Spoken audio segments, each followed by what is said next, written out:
ಶಿಷ್ಯ ಪ್ರಶಿಷ್ಯ ರೂಪೇಣ ಬೋಧಕಂ ಗುರುಮಾಶ್ರಯೇ ಯದಂಗ್ರಿ ಕಮಲ ದ್ವಂದ್ವಂ ತಾಪತ್ರಯ ನಿವಾರಕಂ ಶಾಂತೈಕ ಪದದಂ ದೇವಂ ಸಿದ್ಧಾರೂಢಂ ಅಹಂ ಭಜೆ. ಪ್ರಾತಸ್ಮರಣೀಯ ಸದ್ಗುರುಗಳ ಚರಣಾರವಿಂದಗಳಲ್ಲಿ ಹಣೆ ಮಣಿದು ಸದ್ಗುರು ಸಿದ್ಧಾರೂಢರನ್ನ, ತತ್ಸ್ವರೂಪರಾದಂತಹ ಗುರುನಾಥಾರೂಢರನ್ನ ಹಾಗೂ ಗ್ರಂಥಕರ್ತರಾದಂತಹ ಶ್ರೀಮನ್ ನಿಜಗುಣ ಶಿವಯೋಗಿಗಳನ್ನ ಹಾಗೂ ಈ ಪರಮಾನುಭೂತಿ ಗ್ರಂಥಕ್ಕೆ ಟೀಕಾ ತಾತ್ಪರ್ಯವನ್ನು ಬರೆದಂತಹ ದೊಡ್ಡ ಶಿವಪುತ್ರಪ್ಪನವರ ಪಾದಾರವಿಂದಗಳಲ್ಲಿ ಹಣೆ ಮಣಿದು ಶಿವ ಸ್ವರೂಪಗಳೇ ತಮ್ಮೆಲ್ಲರಿಗೂ ಶರಣು ಶರಣಾರ್ಥಿಗಳು. ಇವತ್ತಿನ ದಿವಸ 2ನೇ ಅಧ್ಯಾಯ ನಿವರ್ತಕ ಕರ್ಮದಲ್ಲಿ ಅಧ್ಯಾರೋಪ ಮಾಡಿದ್ದನ್ನು ಅಪವಾದ ಮಾಡ್ತಾ ಇದ್ದಾರೆ. ಇದು ಒಂದು ವಿಶೇಷವಾದಂತಹದ್ದು. ಇವತ್ತಿನ ಈ 10ನೇ ಸೂತ್ರ. 10ನೇ ಸೂತ್ರದ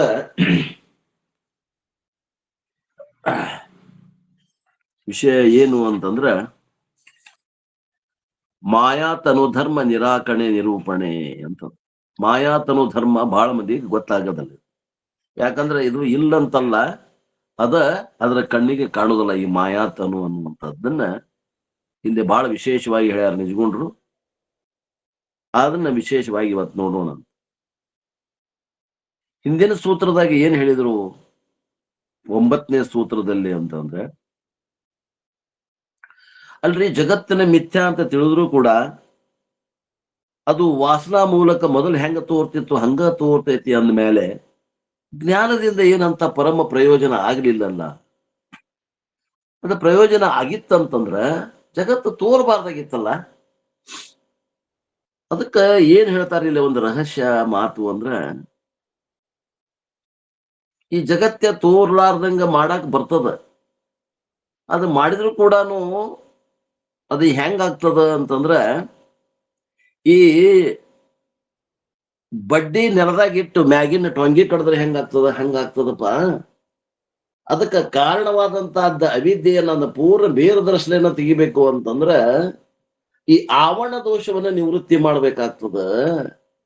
ಇದು ವಿಕ್ಷೇಪದಿಂದ ತೋರಾಗತ್ತದ. ಅದು ಜಗತ್ತು ತೋರಾಗತ್ತಿದ್ದು ವಿಕ್ಷೇಪ ದೋಷದಿಂದ ತೋರಾಗತ್ತದ. ಆ ವಿಕ್ಷೇಪ ದೋಷಕ್ಕೆ ಕಾರಣ ಏನದ? ಆವರಣ ದೋಷ ಕಾರಣ ಅದ. ಆ ಆವರಣ ದೋಷವನ್ನ ಕಳ್ಕೊಂಡ್ ಬಿಡು. ಆವರಣ ದೋಷ ಕಳ್ಕೊಂಡ್ರೆ ಮೂಲ ಬೇರ್ ಇಲ್ದಂಗ ಆಗ್ತದ. ಆಮ್ಯಾಗಿಂದ ಅದು ಟೊಂಗಿ ತಾನೇ ಒಣಗಿ ಹೋಗ್ತದ. ಬೇರ್ ತೆಗೆದ್ ಬಿಟ್ರ ತಾನೇ ಒಣಗಿ ಹೋಗ್ಬಿಡ್ತದ. ಆ ಹಸಿ ಉಳಿಯಂಗಿಲ್ಲ ಅಂತ ಅವ್ರು ಹೇಳಾಕತ್ತ. ಅದಕ್ಕೆ ಜ್ಞಾನ ಪ್ರಾಪ್ತಿಯಿಂದ ಪ್ರಯೋಜನ ಅದ. ಆದ್ರೆ ಒಮ್ಮಗಲೇ ಅವಸರ ಮಾಡ್ಬೇಡ. ಯಾಕಂದ್ರೆ ಅವಸರದಿಂದ ಏನು ಕೆಲಸ ಆಗೋದಿಲ್ಲ. ಆ ವಾಸನಾಮಯವಾದಂತಹದ್ದು ಶರೀರ, ಅದು ವಾಸನೆಯಿಂದ ತೋರ್ತದ. ವಿಕ್ಷೇಪ ಶಕ್ತಿ ವಿಶಿಷ್ಟ ಅಜ್ಞಾನದ ಅಂಶ ಆಗೈತದು. ಅದು ತಾನೇ ನಾಶ ಆಗ್ತದ. ಅದನ್ನ ನಾಶ ಮಾಡಕ್ ಏನು ವಿಶೇಷ ಪ್ರಯತ್ನ ಬೇಡ. ವಿಶೇಷ ಪ್ರಯತ್ನ ಎದಕ್ ಬೇಕು ಅಂದ್ರೆ ಆವರಣ ದೋಷ ಕಳ್ಕೊಳಕ್ ನೀ ಪ್ರಯತ್ನ ಮಾಡು. ಅದು ಆವರಣ ದೋಷ ಹೋತು ಅಂದ್ರ ಆ ಏನು ವಾಸನಾಮಯವಾದಂತಹದ್ದು ಬಂದು ಉದಾಹರಣೆ ತಗೊಂಡ್ರು. ಅಲ್ಲಿ ಕರಂಡದಲ್ಲಿದ್ದ ಕಸ್ತೂರಿ ಅದನ್ನ ತಗೊಂಡಾರ ಉದಾಹರಣೆ. ಕಸ್ತೂರಿ ಯಾರ್ಯಾರು ನೋಡಿರಿ? ಕಸ್ತೂರಿ ಮೃಗದ ಹೊಕ್ಕಳದಲ್ಲಿ ಇದ್ದಂತ ಕಸ್ತೂರಿ, ಅದನ್ನ ಯಾರು ನೋಡಿರಿ? ಅದು ಬಹಳ ಸುಗಂಧಿತವಾದಂತ ವಾಸನೆ ಇರ್ತದ. ಬಹಳ ಕಿಮ್ಮತ್ತಿಗೆ ಮಾರ್ತಾರ ಅದನ್ನ. ಕಸ್ತೂರಿ ಮೃಗದ ಹೊಕ್ಕಳದಲ್ಲಿ ಇರುವಂತಹ ಕಸ್ತೂರಿ ಬಹಳ ವಾಸನೆಯಿಂದ ಕೂಡಿರ್ತದಂತ. ನಾನು ನೋಡಿಲ್ಲ, ನಾನು ಹೇಳುದ ಕೇಳೇನಿ. ಮತ್ತೆ ನೋಡಿಲ್ಲ ಅನ್ನುವಂಥದ್ದು ದೃಷ್ಟಾಂತ ಯಾಕೆ ಕೊಡಬೇಕು ಅಂದ್ರೆ, ನಾವು ಮನೆಯಲ್ಲಿ ಪೂಜೆ ಮಾಡುವಂತ ಕರ್ಪೂರದ ವಾಸನೆ ಇರುವಂತ ಡಬ್ಬಿ ತಗೊಂಡ್ರಿ ಅಂತ ಅದು ಉದಾಹರಣೆ ತಗೊಂಡ್ರ. ಆ ದೇವ್ರ ಮುಂದೆ ನಾವು ಕರ್ಪೂರ ಹಚ್ಚಲಿಕ್ಕೆ ಒಂದು ಡಬ್ಬಿ ಒಳಗೆ ಕರ್ಪೂರ ಹಾಕಿ ಬ್ಯಾಟಾಗಿಂದ ಕೊಟ್ಟಿರ್ತಾರ, ಬಂದಿರ್ತೇವಿ. ಅದ್ರಾಗ ಹಿಂಗ್ ಕರ್ಪೂರ ಎಲ್ಲ ಆಗು ಮಟಾನು ಉರಿತೇವಿ ದೇವ್ರ ಮುಂದ. ಆಮ್ಯಾಗ ಕರ್ಪೂರ ಡಬ್ಬಿ ಅದನ್ನ ಒಗದ್ ಬಿಡ್ತೇವಿ. ಅದು ಒಗದ್ರು ಕೂಡ ಅದ್ರೊಳಗೆ ವಾಸನೆ ನೋಡ್ರಿ ಇರ್ತೈತೆ ಇಲ್ಲೋ. ಹಂಗ ಈ ವಿಕ್ಷೇಪ ಅಂಶದ ಆವರಣ ಏನದಲ್ಲ, ಇದು ವಿಕ್ಷೇಪ ಅಂಶದ ದೋಷ. ಅದು ತೋರ್ತದ. ಜಗತ್ತು ತೋರ್ದಲ್ಲ ಅಂತಲ್ಲ, ಅದು ವಾಸನಾ ರೂಪದಿಂದ ಇರ್ತದ. ಆ ವಾಸನಾ ಹೋಗ್ಬೇಕಂದ್ರೆ ಸ್ವಲ್ಪ ಕಾಲಾವಧಿ ಬೇಕಾಗ್ತದ. ಅದಕ್ಕೆ ನೀವೇನ್ ಮಾಡ್ರಿ, ಆ ಕಡೆ ಲಕ್ಷ್ಯ ಕೊಡಾಕ್ ಹೋಗ್ಬೇಡ್ರಿ. ಆವರಣ ದೋಷವನ್ನ ಕಳ್ಕೊಳಾಕ ನೀವು ಪ್ರಯತ್ನ ಮಾಡ್ರಿ ಅಂತ ಹೇಳ್ಕೊಂತ ಬಂದ್ರು. ಅದಕ್ಕೆ ಈಗ ಇವತ್ತಿನ ಶ್ಲೋಕದಾಗ ಏನ್ ಹೇಳ್ತಾರೋ ಅಂತಂದ್ರೆ ಜ್ಞಾನದಿಂದ ಜಗತ್ತು ಮಿಥ್ಯೆ ಎಂದು ಹೇಳಿದಂತಾಯ್ತು. ಅರ್ಥಾತ್ ಅಜ್ಞಾನದಿಂದ ಇದು ಸತ್ಯವೆಂದು, ಜ್ಞಾನದಿಂದ ಇದು ಮಿಥ್ಯಾ ಅಂತ ಜಗತ್ತು ತೋರ್ತದ. ಮತ್ತೆ ಈ ಸತ್ಯ ಮಿಥ್ಯಾ ಭಾವನೆ ಮೂಲಕ ಈ ಜಾಗೃತಾದಿ ಅವಸ್ಥೆಗಳು ತೋರ್ತಾವ. ಕೆಲವೊಂದು ಸತ್ಯ ಮಿಥ್ಯಾ ಭಾವನೆಗಳ ಮೂಲಕ ತೋರ್ತಾವ. ಇವು ಹೆಂಗ ತೋರ್ತಾ ಇದಾವ, ಎಷ್ಟು ಅವಸ್ಥೆಗಳು ತೋರ್ತಾ ಇದಾವ ಅಂತಂದ್ರ ಸುಮಾರು 4 ಅವಸ್ಥೆಗಳು ತೋರ್ತಾ ಇದ್ದಾವ ಅಂತ ತಿಳ್ಕೊಂಡು ಹೇಳಾಗತ್ತಾರ. ಯಾವ ತೋರ್ತಾವ ಅವು ಯಾವ ನಿಜವಾದ ಅಲ್ಲ, ಇವೆಲ್ಲವೂ ಅವಸ್ಥೆಗಳು, ಕಾಲವಾಚಕ ಶಬ್ದಗಳು. ಕಾಲವಾಚಕ ಇದ್ದಿದ್ದಕ್ಕೆ ಅವಸ್ಥೆ ಅಂತಾರ. ಅಂದ್ರೆ ಒಂದು ಕಾಲದಲ್ಲಿ ಇದ್ದ ಇನ್ನೊಂದು ಕಾಲದಲ್ಲಿ ಯಾವ ಇರುವುದಿಲ್ಲ, ಅವಕ್ಕ ಕಾಲವಾಚಕ ಅಂತಾರ. ಇವು ಎಲ್ಲ ಏನಪ್ಪಾ, ಇವು ಸ್ವರೂಪ ಅಲ್ಲ. ಇದು ಒಟ್ಟು ಅಂತೂ ಇಂತೂ ಆತ್ಮನ ಸ್ವರೂಪ ಅಲ್ಲ ಅಂತ ಹೇಳ್ತಾರೆ. ಮೊದಲೇ ಬರೇ 3 ಅವಸ್ಥೆಗಳನ್ನ ಹೇಳ್ತಾರ. 3 ಅವಸ್ಥೆಗಳು ಬಂದು ಹೋಗ್ತಾವ. ಆ 3 ಅವಸ್ಥೆಗಳನ್ನ ಅರಿಯುವ ತುರಿಯ ನೀನು ಅಂತ ಹೇಳ್ತಾನ ಗುರು. ಆದ್ರ ಗುರು ಅಷ್ಟು ಹೇಳಿದ್ನಂದ್ರ ಮುಗೀತು ಅಂತಲ್ಲ, ಶಿಷ್ಯ ಆ ತುರಿಯನನ್ನು ಅಲ್ಗಳಿಬೇಕಾಗ್ಯದ. ಹಂಗ್ರ ಅದ್ರ ಹೆಂಗ ಅಲ್ಗಳಿಬೇಕು ಅನ್ನೋದೊಂದು ನಾ ಈ ವಿಚಾರವನ್ನ ಇದರಲ್ಲಿ ಈ 10ನೇ ಸೂತ್ರದಲ್ಲಿ ನಿಜಗುಂಡ್ರು ವಿಸ್ತಾರವಾಗಿ ಹೇಳಾಕತ್ತಾರ. ನೈಷ್ಕರ್ಮ ಸಿದ್ಧಿ ಒಳಗಿದ್ದಂತ ವಿಷಯವನ್ನು ತಗೊಂಡು ಬಂದು ಅಲ್ಲಿ ಕನ್ನಡದಲ್ಲಿ ಅನುವಾದ ಮಾಡಿ ಹೇಳಾಕತ್ತಾರ. ನೈಷ್ಕರ್ಮ ಸಿದ್ಧಿ ಗ್ರಂಥ ಯಾರು ಬರ್ದಾರ್ರಿ? ಶಂಕರಾಚಾರ್ಯರ ಶಿಷ್ಯರಾದಂತ ಸುರೇಶ್ವರಾಚಾರ್ಯ ಅವ್ರು ಬರ್ದಾರ ನೈಷ್ಕರ್ಮ ಸಿದ್ಧಿ. ಅದ್ರೊಳಗೆ ಬಂದಂತ ವಿಷಯವನ್ನ ನಿಜಗುಂಡ್ರು ಕನ್ನಡಕ್ಕೆ ಅನುವಾದ ಮಾಡಿ ಬಹಳ ವಿಶೇಷವಾಗಿ ಹೇಳಿದಾರೆ. ಅದಕ್ಕೆ ನಾನು ಇದನ್ನ ವಿಶೇಷವಾಗಿ ಹೇಳ್ಬೇಕು ಅಂತ ಸ್ವಲ್ಪ ಹಿಂದಕ್ಕೆ, ಅಂದ್ರೆ 10ನೇ ಒಂದು ಸೂತ್ರವನ್ನ ಮೊದಲಿಂದ ಹೇಳ್ಬೇಕು ಅಂತ ವಿಚಾರ ಮಾಡಿದ್ದೆ. ಸೂತ್ರದಾಗ ಏನ್ ಹೇಳ್ತಾರ ಅಂದ್ರೆ, ಗಣಸಿದ ಅವಸ್ಥೆ 3 ಅಳಿದು ತುರಿಯಬದು ಗುಣಗಂಧಾವಸ್ಥೆ ಆತ್ಮನೇ ಅಲ್ಲ.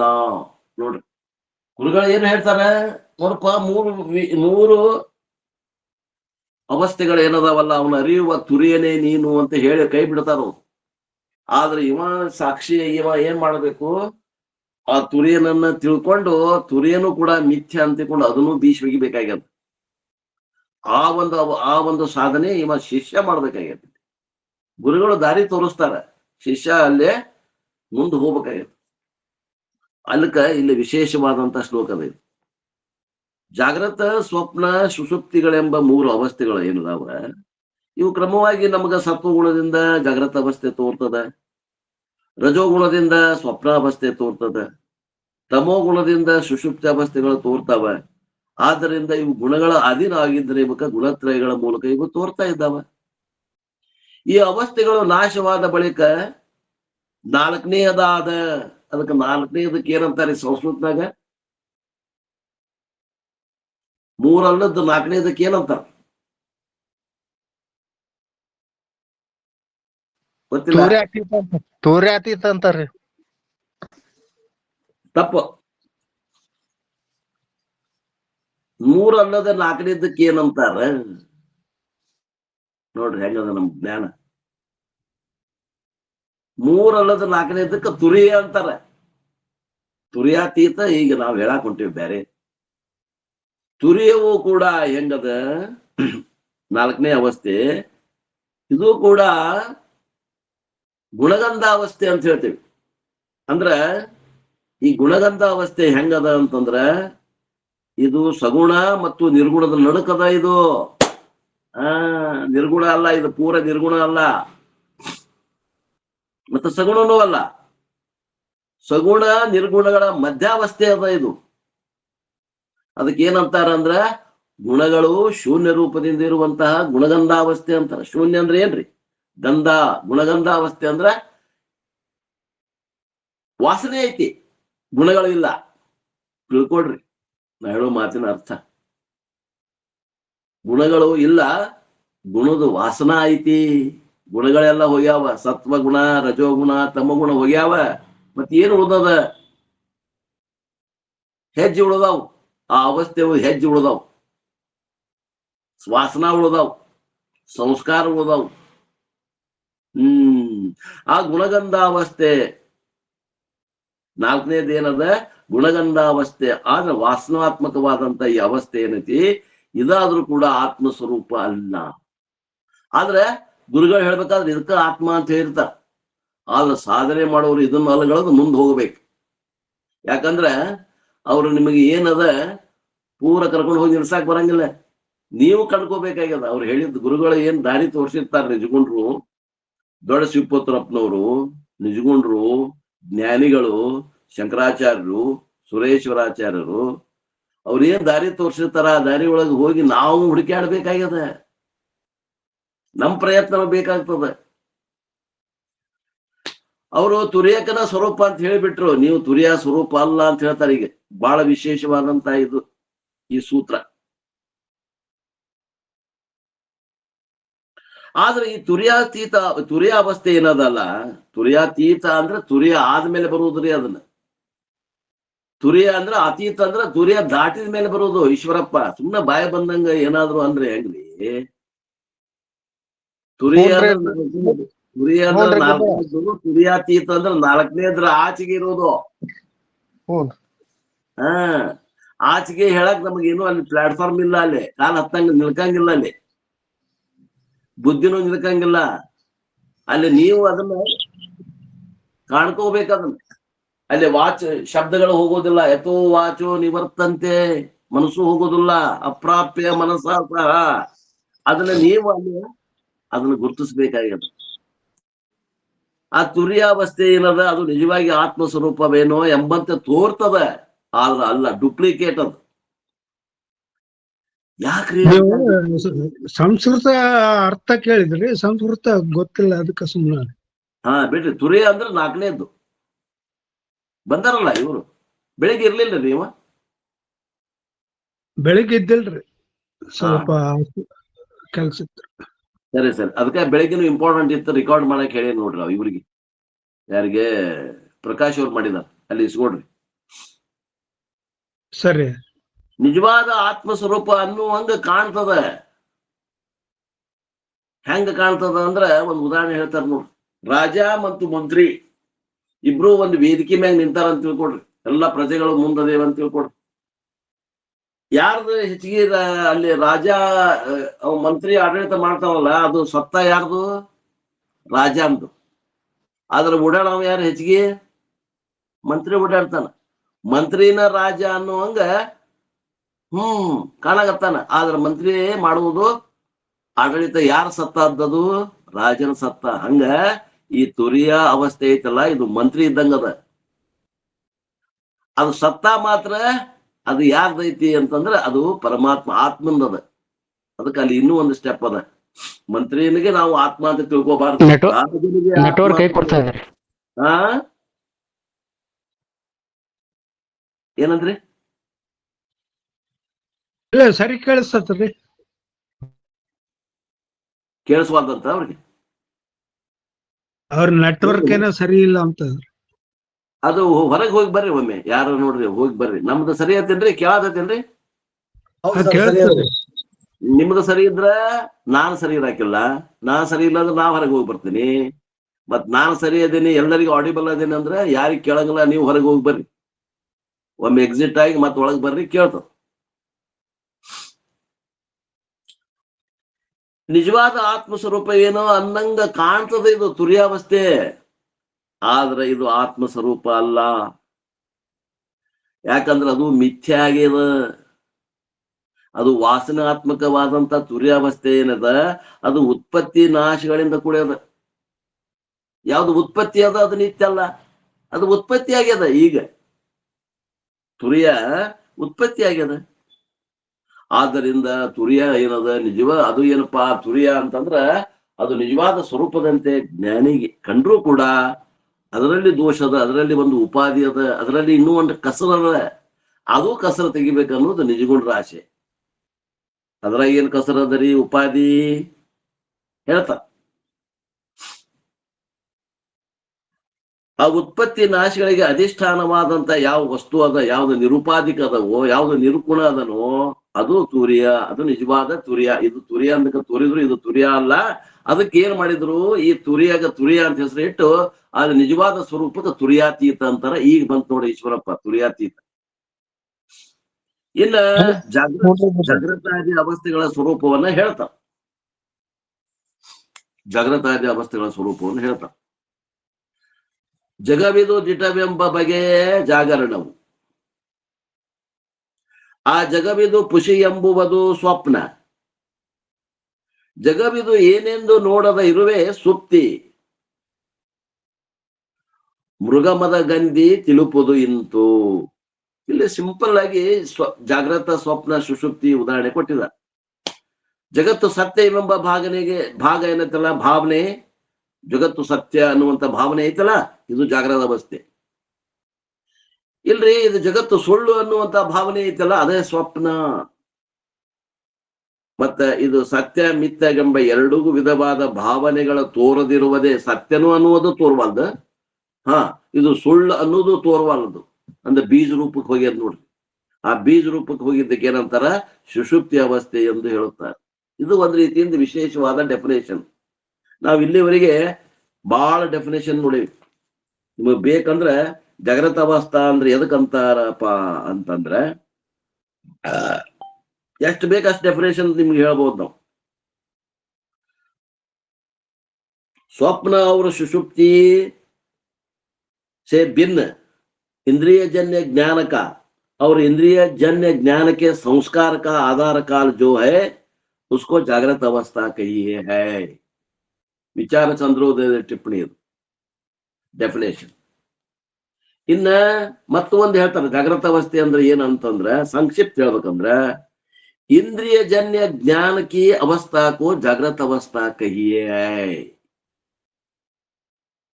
ಇನ್ನೂ ಒಂದು ಹೇಳ್ತಾರೆ, अवस्था जो है वो ಕಾಲವಾಚಕ ಶಬ್ದ है. ಒಂದು ಕಾಲದಲ್ಲಿ ಇರುವಂತಹದಕ್ಕೆ ಅವಸ್ಥೆ ಅಂತ ಅಂತಾರೆ.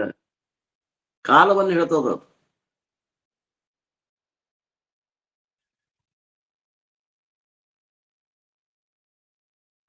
14 ತ್ರಿಪುಟಿಗಳಿಂದ ಎಲ್ಲಿ ವ್ಯವಹಾರ ನಡೀತದ ಅದಕ್ಕೂ ಜಾಗೃತ ಅವಸ್ಥಾ ಅಂತ.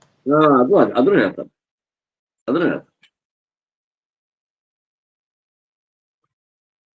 स्वप्नावस्था और सुषुप्ति अवस्था का भिन्न जो इंद्रिय जन्य ज्ञान का संस्कार का आधार काल जो है उसको जागृत अवस्था कहिए है. ಅದನ್ನ ಹೇಳ್ತಾರೆ. ಇನ್ನೂ ಒಂದು ಹೇಳ್ತಾರೆ ನೋಡ್ರಿ, ಸ್ಥೂಲ ಪಂಚಭೂತಗಳು, ದಶೇಂದ್ರಿಯಗಳು, ಪ್ರಾಣ ಪಂಚಕ, ಅಂತಃಕರಣ ಚತುಷ್ಟಯವೆಂಬ ಚತುರ್ವಿಂಶತಿ ತತ್ವಾತ್ಮಕವಾದ ಸ್ಥೂಲ ಶರೀರದಲ್ಲಿ ಸತ್ವಗುಣ, ಅಕ್ಷರ ಅಕಾರ ಅಕ್ಷರ, ವಿಷ್ಣು ಅಧಿದೇವತೆ, ಲೋಚನ ಸ್ಥಾನ, ಹೃದಯ ಕಮಲ ಅಷ್ಟದಳ ಗತಿಗಳಿಂದ ವಿಶ್ವ ಜೀವನು, ವಿರಾಟ ಸಂಗ್ನಿಕ ನಾದ ಈಶ್ವರನು ಒಂದಾಗಿ ವನಿತಾದಿ ವಿಷಯ ಭೋಗ ಮುಂತಾದ ಸಕಲ ಕರಣ ಸಾಮಗ್ರಿಗಳಿಂದ ಅನುಭವಿಸುವುದೇ ಜಾಗೃತ ಅವಸ್ಥೆ ಅಂತ ವಿವೇಕ ಚಿಂತಾಮಣಿಯೊಳಗೆ. ಇದೇ ಪರಮಾನುಭೂತಿ ಒಳಗೆ ಹೇಳ್ತಾರೆ, ಕರ್ಣ ಬಾಹೇಂದ್ರಿಯಾದಿಗಳು ಉರೇ ಜೀವನೋಳು ಬೆರೆದು ಎಚ್ಚರದೊಳಗೂಡಿ ರಮ ಮುಖ್ಯ ಪರಿಕರ ಬೆರಿಪ ವಿಷಯದೊಳು ವರ್ತಿಸುತ್ತಿರೇ ಜಾಗರಣವಪ್ಪುದು ನೋಡ. ಯಾವ್ದ್ರಾಗ 1ನೇ ಸಂಧಿ 17ನೇ ಸೂತ್ರದ ಹೇಳ್ಯಾರ ನೋಡ್ರಿ.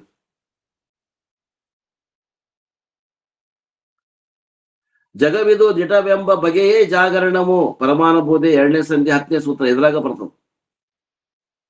ಇದೆಲ್ಲ ಏನಂದ್ರೆ ಜಾಗೃತ ಅವಸ್ಥೆ ಡೆಫಿನೇಷನ್. ಪರಮಾರ್ಥ ಗೀತೆಯೊಳಗೆ ಒಂದು ಡೆಫಿನೇಷನ್ ಅದ ನೋಡಿ, ಒಡಲೋಳು ಇವು ನೀನು ಎಡೆಗೊಂಡು ಮೇಲೆ ಇಂದ್ರಿಯದೊಳು ವಿಷಯ ಕಂಡು ವ್ಯವಹರಿಸುವುದೇ ಜಾಗರವಕ್ಕು, ಅವನರಿವಾತನೇ ವಿಶ್ವನಿಕ್ಕು ಅಂತ ಹೇಳ್ಯಾರ. ಪರಮಾರ್ಥ ಗೀತೆ 2:9 ಹೇಳ್ಯಾರ. ಅನೇಕ ವ್ಯಾಖ್ಯಾನಗಳನ್ನು ಕೊಡ್ತಾರೆ. ಇದಕ್ಕೇನಂತಾರೆ, ಜಾಗೃತ ಅವಸ್ಥೆ ಅಂತ ಹೇಳ್ತಾರೆ. ಜಗತ್ತು ಸತ್ಯವೆಂಬ ಭಾವನೆಯೇ ಜಾಗೃತ ಅವಸ್ಥೆ, ಸಿಂಪಲ್. ಇದು ಸುಳ್ಳು ಎಂಬ ಭಾವನೆಯ ಸ್ವಪ್ನ.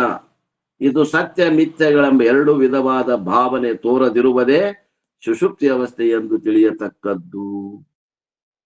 ಇನ್ನು ಸ್ವಪ್ನಾವಸ್ಥೆಗೆ ಡೆಫಿನೇಷನ್ ಬಾಳದ ಮತ್ತ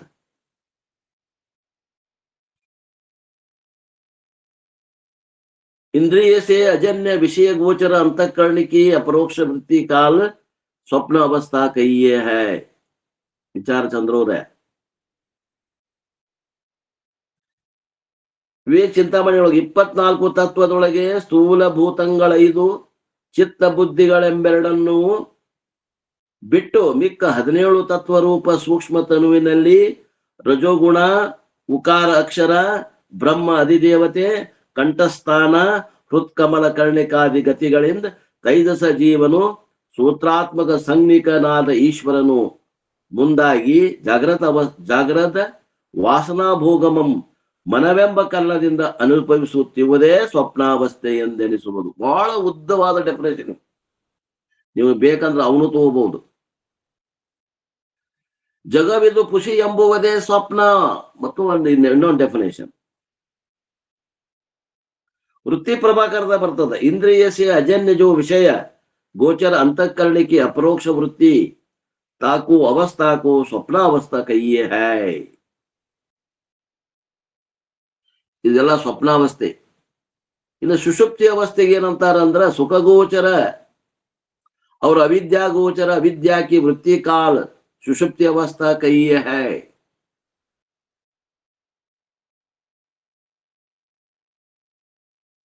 ಸುಖ ಗೋಚರ ಇರಬೇಕು, ಅವಿದ್ಯಾ ಗೋಚರ ಇರಬೇಕು ಮತ್ತು ಅವಿದ್ಯಾ ಕಾಲ ವೃತ್ತಿ ಕಾಲ ಇರಬೇಕು. ಅದು ಇತ್ತಪ್ಪ ಅಂದ್ರೆ ಇದಕ್ಕೆ ಸುಷುಪ್ತಿ ಅವಸ್ಥಾ ಅಂತ ಕರೀತಾರೆ. ಇವೆಲ್ಲ ಏನ್ ಹೇಳ್ಕೊಂತ ಬಂದ್ರು, 3 ಅವಸ್ಥೆಗಳನ್ನು ಹೇಳ್ಕೊಂತ ಬಂದ್ರು. ಇನ್ನ ಈ 3 ಅವಸ್ಥೆಗಳು ತಿಳಿಸಿಕೊಳ್ತಾವೆ. ತಿಳಿಸಿಕೊಳ್ಳುವುದರಿಂದ ಇವಕ್ಕ ದೃಶ್ಯ ಅಂತಾರೆ. ಇವ ತಿಳಿಯುವ ಒಬ್ಬ ದೃಕ್ ಅಲ್ಲೇ ಅದಲ್ಲ, ದೃಷ್ಟ ಅಂತಾರ ಅವ. ನೋಡ್ರಿ, ದೃಕ್ಕ ಮತ್ತು ದೃಶ್ಯ ಅಲ್ಲೇ ಅದಾವ. 3 ಅವಸ್ಥೆಗಳು ದೃಶ್ಯ ಅಂದಾವ. ಯಾರಿಗೆ ದೃಶ್ಯ ಇವು ಅಂದ್ರ ಅಲ್ಲೊಬ್ಬ ದೃಕ್ ಅದ ನೋಡ್ರಿ. ದೃಕ್ಕ ಮತ್ತು ದೃಶ್ಯ ಇವೆರಡು ಸಾಪೇಕ್ಷಿಕ ಪದಗಳು, ಒಬ್ಬರನ್ನ ಅಪೇಕ್ಷೆ ಮಾಡ್ತಾವ ಇವು. ಈ ದೃಶ್ಯ ಮತ್ತು ದೃಕ್ಕಗಳ ಈ ಸ್ವರೂಪವನ್ನು ಹೇಳ್ತಾರೆ ನೋಡ್ರಿ, ಅಲ್ಲೇ ಅದಾವ. ಸ್ವಲ್ಪ ವಿಚಾರ ಮಾಡಿ. ಇವು 3 ಅವಸ್ಥೆ ಬಾಹ್ಯವೆನಿಪ ದೃಶ್ಯಗಳನ್ನು ಉರೇ ತನಗನ್ಯಬಹುದೆಂದು ವಿವರಿಸಿ ಕಾಣ್ಬಾತನಿಗೆ ದೃಷ್ಟವೆಂಬ ನಾಮವು ಸಲ್ಬುದು ಅಂಬುಜಾಯತ ನೇತ್ರೆ. ಏನ್ ಹೇಳ್ತಾರೆ ಇಲ್ಲಿ ಅಂತಂದ್ರೆ, ಜಾಗ್ರತ ಸ್ವಪ್ನ ಸುಷುಪ್ತಿ ಅನ್ನುವಂತಹ ಈ 3 ಅವಸ್ಥೆಗಳು ಏನು ತಿಳಿಸಿಕೊಳ್ತಾವಲ್ಲ, ಇವು ತಿಳಿಸಿಕೊಳ್ಳುವುದರಿಂದ ಇವಕ್ಕೆ ಏನಂತಾರ್ರಿ, ದೃಶ್ಯಗಳು ಅಂತ ಕರೀತಾರೆ. ಇವುಗಳನ್ನ ಅರಿಯುವ ಒಬ್ಬವಲ್ಲ ನೋಡ್ರಿ, ಅವಾಗ ಏನಂತಾರ, ದೃಷ್ಟ. ದೃಕ್ನು ಅನ್ಬಹುದು, ದೃಷ್ಟ ಅನ್ಬಹುದು. ಏನ್ರಿ, ದೃಶ್ಯ ಮತ್ತು ದೃಕ್ ಇವೆರಡು ಸಾಪೇಕ್ಷಿಕ ಪದಗಳು, ಒಂದನ್ನೊಂದು ಅಪೇಕ್ಷೆ ಮಾಡ್ತಾರೆ. ಹೀಗೆ ದೃಶ್ಯ ಮತ್ತು ದೃಕ್ ಇವು 2 ಭೇದಗಳು ತೋರುತ್ತವೆ. ಇನ್ನ ಆ ದೃಷ್ಟನಿಗೆ ಮಾಯಾನಾಮಕ ಒಂದು ಶರೀರ ಒದಗುತ್ತದೆ ನೋಡ್ರಿ. ಉಪಾಧಿ ಅದು ಮಾಯಾ ಶರೀರ ಅದ. ಅದಕ್ಕೆ ಯಾರಿಗೆ? ಆ ದೃಷ್ಟ ಅದನಲ್ಲ, ತುರಿಯ ಅಂತ ಏನ್ ಹೇಳಿದ್ವಲ್ಲ, ಅವನಲ್ಲಿ ಒಂದು ಕಸರದ ಉಪಾಧಿಯಿಂದ ಕುಡಿಯನವ. ಆ ಉಪಾಧಿ ತೆಗೆದ್ ಬಿಟ್ರೆ ನಿರ್ಗುಣ ಆಗಿಬಿಡ್ತಾನವ. ಎಲ್ಲಾ ಉಪಾಧಿ ಕಳೆದೇವಿ, ಇನ್ನು ಒಂದು ಉಳ್ದದ. ಜಾಗ್ರತದಾಗ ಬಾಳ ಉಪಾಧಿ ಅದಾವ, ಸ್ವಪ್ನದಾಗನು ಅದಾವ, ಸುಷುಪ್ತಿಯೊಳಗು ಅವೆಲ್ಲ ಕಳೆದೇವಿ. ಆದ್ರೂ ಇನ್ನು ಒಂದು ಉಳ್ಕೊಂಡೈತಿ. ಎಲ್ಲೇ? ತುರಿಯನ್ನಲ್ಲಿ. ಯಾವ ಉಪಾಧಿ ಅದು? ಮಾಯಾನಾಮಕ ಶರೀರದ. ಅಂದ್ರೆ ವಿಶ್ವನಿಗೆ, ಈ ಜಾಗ್ರತ ಅವಸ್ಥೆ ಅಭಿಮಾನಿಯಾದಂತ ವಿಶ್ವನಿಗೆ ಯಾವುದು ಉಪಾಧಿ ಅದ ರೀ ಅಂದ್ರೆ ಸ್ಥೂಲ ಶರೀರ ಉಪಾಧಿ ಅದ. ಸ್ವಪ್ನದ ಅಭಿಮಾನಿಯಾದಂತ ತೈಜಸ್ನಿಗೆ ಯಾವ ಉಪಾಧಿ ಅದ ರೀ? ಸೂಕ್ಷ್ಮ ಶರೀರ. ಸೂಕ್ಷ್ಮ ಶರೀರ 17 ತತ್ವದಿಂದ ಕೂಡಿದಂತ ಸೂಕ್ಷ್ಮ ಶರೀರ ಉಪಾಧಿ ಆಗ್ಯದ. ಮತ್ತ ಪ್ರಾಜ್ಞನಿಗೆ ಯಾವ್ದು ಉಪಾಧಿ ಆಗೈತಿ? ಕಾರಣ ಶರೀರ. ಕಾರಣ ಶರೀರ. ಎದಕ್ ಕಾರಣ ಅದು? ಸ್ಥೂಲ ಸೂಕ್ಷ್ಮ ದೇಹಗಳಿಗೆ ಕಾರಣ ಅದ್ರ. Very good. ಸ್ಥೂಲ ಸೂಕ್ಷ್ಮ ಎರಡಕ್ಕೂ ಕಾರಣ ಆಗಿದ್ರಿಂದ ಅದಕ್ಕೆ ಕಾರಣ ಶರೀರ ಅಂತ. ಬರೀ ಕಾರಣ ಅಂದ್ರೆ ಗೊತ್ತಾಗೋದಿಲ್ಲ. ಅದು ಎದಕ್ ಕಾರಣ ಆಗೈತ್ರಿ ಅಂತಂದ್ರ, ಸ್ಥೂಲ ಶರೀರಕ್ಕೂ ಕಾರಣ ಆಗೈತಿ, ಸೂಕ್ಷ್ಮ ಶರೀರಕ್ಕೂ ಕಾರಣ ಆಗೈತಿ. ಆ ಕಾರಣ ಶರೀರ ಉಪಾಧಿ ಇರುವುದರಿಂದ ಅಲ್ಲಿ ದೋಷದ. ಎಲ್ಲೇ?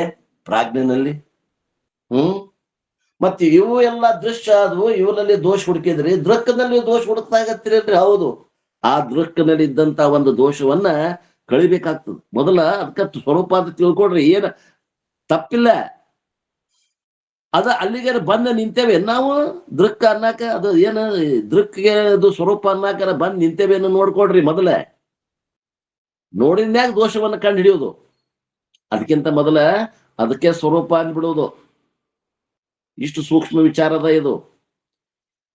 ದೃಶ್ಯಗಳಾದ ಇವು ಮೂರು ಏನದವ, ಜಾಗ್ರತ ಸ್ವಪ್ನ ಸುಷುಪ್ತಿ, ಇವುಗಳಿಗೆ ದೃಕ್ಕವಾದಂತ ತುರಿಯ ಏನದನ ಅವನೇ ಪರಮಾತ್ಮ, ಅವನೇ ಬ್ರಹ್ಮ ಅಂತ ಹೇಳ್ಕೊಂತ ಬರ್ತಾರ ಗುರುಗಳು. ಆದ್ರೆ ಹೋಮ್ವರ್ಕ್ ಮಾಡೋ ಮುಂದ ಅದರಲ್ಲಿ ಇದ್ದಂತ ಒಂದು ದೋಷವನ್ನು ಕಳಿಬೇಕಾಗಿದ್ದು ಸಾಧಕರ ಕರ್ತವ್ಯ. ಗುರು ಅಲ್ಲಿ ಹೇಳಕ್ ಬರುದಿಲ್ಲ ನಾವು. ಆದ್ರೂ ಇಲ್ಲಿ ಹೇಳಕತ್ತಾರ ಅಂದ್ರೆ ನಮ್ಮ ಮೇಲೆ ಕಾಳಜಿ ಬಾಳ ಅದ ಅಂತ ನಿಜಗುಡ್ರಿ. ಆ ದೃಷ್ಟ ಅದ ಏನ ದೃಕ್ ಅದಾನಲ್ಲ ತುರಿಯ, ಅವನಲ್ಲಿ ಒಂದು ಶರೀರ ಅದ, ಅವನಲ್ಲಿ ಒಂದು ಉಪಾಧಿ ಅದ. ಯಾವ್ದ್ರದು ಉಪಾಧಿ? ಮಾಯಾ ನಾಮಕ ಶರೀರವೂ ಇದೆ. ಅದು ಕೂಡ ಅಂತರದಲ್ಲಿ ದೃಶ್ಯವಾಗಿರುತ್ತದೆ ಎಂದು ಹೇಳುತ್ತಾರೆ. ಅದು ಕೂಡ ದೃಶ್ಯ ಆಗೈತೆ ನೋಡ್ರಿ. ದೃಕ್ ಅದೇನನ್ನೋದು ಗೊತ್ತಾಗತ್ತಿಲ್ಲೋ? ಗೊತ್ತಾಗ್ತದ. ಯಾಕ? ಅಲ್ಲಿ ಉಪಾಧಿ ಅದ. ಆ ಉಪಾಧಿನ ಒಂದು ತೆಗಿಬೇಕಾಗ್ಯದ. ಅದಕ್ಕೆ ಹೇಳ್ತಾರೆ ಈಗ ಮೂರನೇ ಶ್ಲೋಕದೊಳಗ, ಈ ಅವಸ್ಥೆಗಳನ್ನು ಅಭ್ಯಾಸ ಯೋಗದೆ ತೋರಲೀಯದೆ ಅಡಗಿಸಲು ಆ ದೃಷ್ಟಂಗೆ ಮಾಯಾಕ್ಯ ದೇಹವು ಆಗಲೇ ಸಮನಿಪುದು ಎಲೆ ಪ್ರಿಯತಮೆ ನೋಡೋದೊಂತರ ದೃಶ್ಯ. ನಾನು ತುರಿಯ ಅನ್ನುವಂಥದ್ದು ತಿಳಿತೈತಿ, ಅದು ತಿಳಿತೈತಿ ಅಂದ್ರೆ ಅದು ಉಪಾಧಿನಾಥ. ಜಾಗೃತಾದಿ ಮೂರು ಅವಸ್ಥೆಗಳು ದೃಶ್ಯ ಆಗ್ಯಾವ. ಅವುಗಳನ್ನು ಅರಿಯುವಂತ ದೃಷ್ಟ ನಾನು ಅದೇನಿ. ಆ ನಾನು ಅವುಗಳಿಗೆ ಭಿನ್ನವಾಗಿ ಇದ್ದೇನೆ ಎಂಬುದಾಗಿ ಹೀಗೆ ತನ್ನ ಸ್ವರೂಪ ಅನುಸಂಧಾನ ಮಾಡುತ್ತಿರಲು ಅಭ್ಯಾಸ ಮಾಡೋರಿಗೆ ಗೊತ್ತಾಗತ್ತಿದ. ಬರೀ ಕೇಳ್ಬಿಡೋರಿಗೆ ಗೊತ್ತಾಗಂಗಿಲ್ಲ. ಬರೀ ಕೇಳ್ಬಿಡೋರು ತುರಿಯನ್ನ ನಮ್ಮ ಸ್ವರೂಪ ಅಂತ ತಿಳ್ಕೊಂಡ್ಬಿಡ್ತಾರೆ. ತಿಳಿದ ಮ್ಯಾಗ ಯಾರ ಅರ್ಥಾನುಸಂಧಾನ ಮಾಡ್ತಾರಲ್ಲ, ಧ್ಯಾನ ನಿಧಿಧ್ಯಾಸನ ಮಾಡ್ತಾರಲ್ಲ, ಅವ್ರು ಏನು ಅಭ್ಯಾಸ ಮಾಡ್ತಾರಲ್ಲ, ಅಭ್ಯಾಸದಿಂದ ಹುಟ್ಟತತಿ ಇದು ಜ್ಞಾನ. ಈ ಒಳಗಿಂದು ಏನ ಹುಟ್ಟತ ಅವ್ರಿಗೆ? ಈ ದೃಷ್ಟರಿಗೆ ಒಂದು ಮಹಾ ಶರೀರ ಅದಲ್ಲ, ಗೊತ್ತಾಗತ್ತೈತಲ್ಲ, ನಾನು ದೃಕ್ ಅದೇ ಅನ್ನೋದು ಗೊತ್ತಾಗತ್ತೈತ್ ನೋಡ್ರಿ. ಗುರ್ತಾಗಬಾರ್ದು. ಯಾಕಂದ್ರೆ ಅಲ್ಲಿನೂ ಗುರ್ತಾಕೈತಂದ್ರೆ ಅಲ್ಲಿನೂ ಒಬ್ಬವ ತಿಳಿಯುವವ, ತಿಳಿಯಲ್ಪಡುವಂತದ್ದು ಭಿನ್ನದ. ಅಲ್ಲಿ ಎರಡದವು, ಭೇದದವು. ಹಂಗಾರ ಆ ಏನದ ಉಪಾಧಿ ಅಂದ್ರೆ ಅದು ಮಾಯಾ ನಾಮಕ ಶರೀರ ಅದ. ಅದಕ್ಕ ಇನ್ನೊಂದು ಹೆಸರು ಮಹಾಕಾರಣ ನಾಮಕ ಶರೀರನು ಅಂತಾರ. ಆ ದೇಹವಾದರೂ ಅಂದ್ರೆ ಈ ಮಾಯಾ ನಾಮಕ ಶರೀರ ಏನದಲ್ಲ, ಅದು ಅಂತರದಲ್ಲಿ ದೃಶ್ಯ ಆಗಿ ಕಾಣಗತ್ತದ. ಅದು ಕೂಡ ತನ್ನಿಂದ ತಿಳಿಸಿಕೊಳ್ತದ. ಹಂಗಾರೆ ಆ ಒಂದು ಉಪಾಧಿಯನ್ನ ಕಳೆದು ಉಳಿಬೇಕಲ್ಲ. ಇರ್ಲಿ, ಕಳೆಯೋಕ್ಕಿಂತ ಮೊದಲ ಆ ಉಪಾಧಿ ಧರ್ಮ ಏನು? ಆ ಉಪಾಧಿ ಐತಲ್ಲ ಏನು? ಆ ಮಾಯಾ ನಾಮಕ ಶರೀರ ಅದಲ್ಲ, ಆ ಮಾಯಾ ದೇಹದ ಧರ್ಮ ಹೆಂಗದ ಅದನ್ನ ಹೇಳ್ತಾರ ನೋಡಿ ಮುಂದಿನ 4ನೇ ಶ್ಲೋಕದಲ್ಲಿ. ಮನಬಿಡಿದರಿವ ಚೇತನವು ಒಂದಿನಿಸಗಲದೆ ಮನಮಿವು ತೋರ ತನುವಿನಲ್ಲಿಯೇ ತೋರ್ಕೆ ಅಳಿದು ನಿಂದುದೇ ಮಾಯಾತನು ಧರ್ಮವದು ತೂರ್ಯವೆನಿಪುದು. ಇಲ್ಲಿ ಒಂದ್ ಸ್ವಲ್ಪ ಲಕ್ಷ ಕೊಟ್ಟು ಕೇಳ್ರಿ, ಕಠಿಣವಾದ ಶ್ಲೋಕದ. ಚಿದಾಭಾಸ ಚೈತನ್ಯದಿಂದ ಕೂಡಿದ ಮನಸ್ಸುಳ್ಳ ಪ್ರಾಣಿಗಳು ಚೇತನ ರೂಪವೆಂದು, ಚಿದಾಭಾಸ ಇಲ್ಲದೆ ಇರುವಂತ ಅಂದ್ರ ಎಲ್ಲೆಲ್ಲಿ ಅಂತಃಕರಣ ಇಲ್ಲ ನೋಡ್ರಿ. ಅಂತಃಕರಣ ಎಲ್ಲದ? ಪ್ರಾಣಿಗಳಲ್ಲಿ ಅದ, ಮನುಷ್ಯನಲ್ಲಿ ಇದೆ. ಅಲ್ಲಿ ಒಳಗ ಆತ್ಮನ ಪ್ರತಿಬಿಂಬ ಮೂಡ್ತದ. ಆತ್ಮನ ಪ್ರತಿಬಿಂಬಕ್ಕೆ ಏನಂತಾರ? ಚಿದಾಭಾಸ ಅಂತಾರ. ಚಿದಾಭಾಸ ಅಂದ್ರೆ ಏನ್ರಿ? ಚೇತನ ರಹಿತತ್ವೇ ಸತಿ ಚೇತನವತ್ ಅವಭಾಸತೆ ಇತಿ ಚಿದಾಭಾಸ. ಹಂಗ ಅಂತಃಕರಣದಲ್ಲಿ ಪ್ರತಿಬಿಂಬಿತನಾದಂತಹ ಚೇತನವಲ್ಲದ ಚೇತನದಂತೆ ಕಾಣುವಂತ ಚಿದಾಭಾಸದಿಂದ ಕೂಡೈತಿ, ಅದು ಚೇತನ ರೂಪ. ಮತ್ತು ಕಲ್ಲು ಹೆಂಡಿ ಮಣ್ಣಿನಲ್ಲಿ ಅಲ್ಲಿ ಅಲ್ಲಿ ಸೂಕ್ಷ್ಮ ಶರೀರ ಇಲ್ಲ, ಅಲ್ಲಿ ಆತ್ಮನ ಪ್ರತಿಬಿಂಬ ಬೀಳುವುದಿಲ್ಲ. ಅವಕ್ಕೆ ಏನಂತಾರ? ಅಚೇತನ. ಚೇತನ ಮತ್ತು ಅಚೇತನ ಇದು ಪ್ರಸಿದ್ಧವಾಗಿದೆ. ಈ ಚೇತನ ಅಚೇತನಾತ್ಮಕ ಜಗತ್ತನ್ನ ಈ ಮನಸ್ಸು ಅರಿಯುತ್ತಿರುತ್ತದೆ, ಮನಸ್ಸು ಅರಿಯುತ್ತದೆ. ಇದು ಅರಿಯುವುದನ್ನ ಬಿಟ್ಟು ಆ ಕಾರಣ ಶರೀರದಲ್ಲಿ ಅಡಗ್ತಂತಂದ್ರ ಏನ್ರಿ? ಚೇತನ ಅಚೇತನವಾದಂತಹ ಈ ಜಗತ್ತನ್ನ ಅರಿಯುವಂತ ಈ ಮನಸ್ಸೇನದ, ಆ ಮನಸ್ಸು ಏನ್ ಮಾಡ್ತದ ಅಂತಂದ್ರ ಅರಿಯುವುದನ್ನ ಬಿಟ್ಟು ಅಲ್ಲಿ ಏನ್ ಬರ್ದಾರ್ರಿ ಬುಕ್ನಾಗ ಸ್ಥೂಲ ಶರೀರದಲ್ಲಿ ಅಡಗಲಾಗಿ ಅಂತ ಬರ್ದಾರ. ಸ್ಥೂಲ ಶರೀರ ಅಲ್ಲದು, ಕಾರಣ ಶರೀರದಲ್ಲಿ ಅಡಗಲಾಗಿ. ಚಿದಾಭಾಸ ಹೋಗಿ ಎಲ್ಲಿ ಅಡಗ್ತಾನವ ಮನಸ್ಸು ಹೋಗಿ ಎಲ್ಲಿ ಅಡಗ್ತದ ಅಂತಂದ್ರ ಆ ಕಾರಣ ಶರೀರದಲ್ಲಿ ಅಡಗ್ತದ. ಕಾರಣ ಶರೀರದಲ್ಲಿ ಅಡಗಲಾಗಿ ಅದೇ ಮಾಯಾ ಶರೀರವು ಅದರ ಧರ್ಮ. ಅಂದರೆ ಆಭಾಸ ಚೈತನ್ಯದಿಂದ ಒಳಗೂಡಿದ ಮನಸ್ಸು ಇಂದ್ರಿಯಗಳ ದ್ವಾರ ಹೊರಗೆ ಬಂದು ಚೇತನ ಅಚೇತನಾತ್ಮಕ ಜಗತ್ತವನ್ನು ಅರಿಯುವುದೇ ವಿಸ್ತಾರವೆಂದು, ಹೀಗೆ ಅರಿಯುವುದನ್ನು ಬಿಟ್ಟು ಮೂಲ ಕಾರಣದಲ್ಲಿ ಅಡಗಲು ಸಂಕೋಚವೆಂದು ಹೇಳಲ್ಪಡುತ್ತದೆ. ಹಂಗಾರ ಮಾಯಾ ಧರ್ಮ ಏನದ ಇದು? ಈ ಮಾಯಾ ಧರ್ಮ, ಮಾಯಾ ದೇಹದ ಧರ್ಮ ಹೆಂಗದ ಅಂದ್ರ ಅದು ಸಂಕೋಚ ಮತ್ತು ಸಂಕೋಚ ಮತ್ತು ವಿಸ್ತಾರ ರೂಪದಿಂದ ಕೂಡೈತಿ ಅಂತ ಹೇಳಕತ್ತಾರ. ಇದನ್ನ ತಿಳ್ಕೊಳ್ಳೋದು ಹೆಂಗ್ರಿ ಅಂತಂದ್ರ ಒಂದು ಭಾರತ ನಕಾಶೆ ಅಥವಾ ಒಂದು ಜಗತ್ತಿನ ನಕಾಶೆ ತಗೊಳ್ರಿ. ಅದನ್ನ ನೀವು ಸುತ್ತ ಮಡಚಿಡ್ತೇವಲ್ಲ, ಅವಾಗ ಏನಂತೀರ, ಅದನ್ನ ಸಂಕೋಚಗೊಳಿಸಿದ್ವಿ. ಅದನ್ನ ಬಿಚ್ಚಿ ನೀವು ಒಂದು ಗಾಡಿಗೆ ತೂಗ್ ಹಾಕ್ರಿ, ಅದನ್ನ ವಿಸ್ತಾರ ಮಾಡಿದ್ವಿ. ಮತ್ತು ಸಂಕೋಚನೂ ಆಗ್ತದ, ಅಂದ್ರೆ ಮುದುಡ್ಕೊಂಡು ಇರ್ತದ, ಆಮೇಲೆ ವಿಸ್ತಾರನೂ ಆಗ್ತದ, ಹರಡಿಕೊಂಡು ಇರ್ತದ. ಇವು ಎರಡೂ ಮಾಯಾ ಶರೀರದ ಧರ್ಮಗಳು. ಇದು ನಿಮ್ಗೆ ಅನುಭವ ಸಾರದಾಗೂ ಬರ್ತದ ಮುಂದೆ. ಹಂಗಾರ ಏನಾಗ್ತದ ಇದು ಮಾಯಾ ಶರೀರ ಅಂತಂದ್ರ ಸ್ಥೂಲ ಸೂಕ್ಷ್ಮ ಶರೀರದಲ್ಲಿ ಏನಾಗ್ತದ, ಅದು ವಿಸ್ತಾರ ರೂಪಕ್ಕದ. ಅದ ನಾವು ಸುಷುಪ್ತಿ ಅವಸ್ಥೆ ಒಳಗೆ ಏನದ, ಸಂಕೋಚ ಅವಸ್ಥೆ ಒಳಗದ.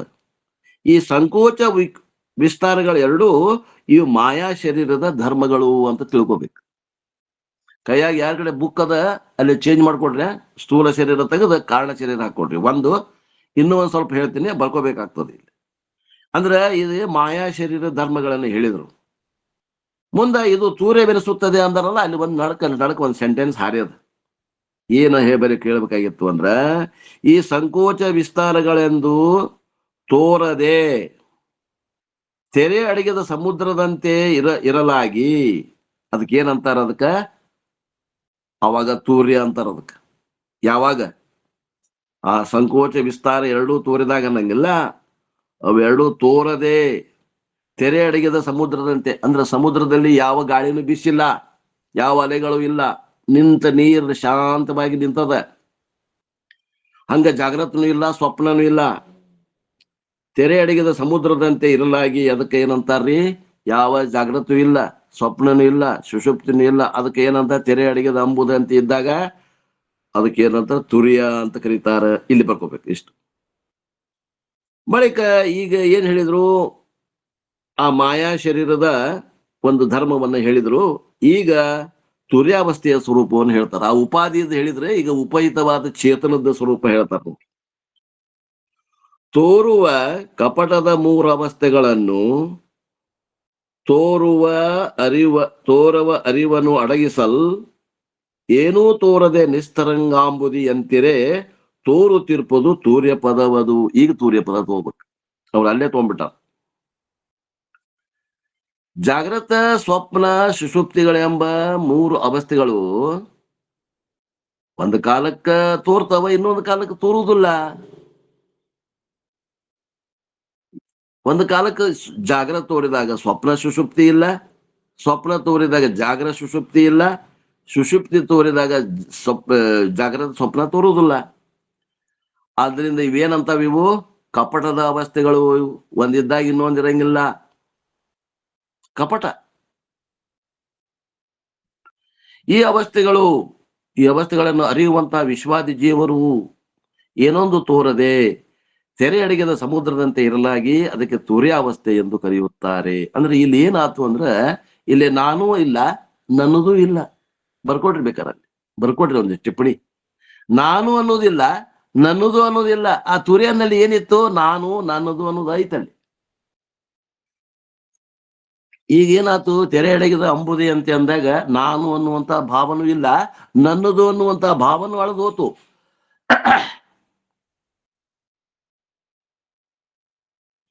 ಇದು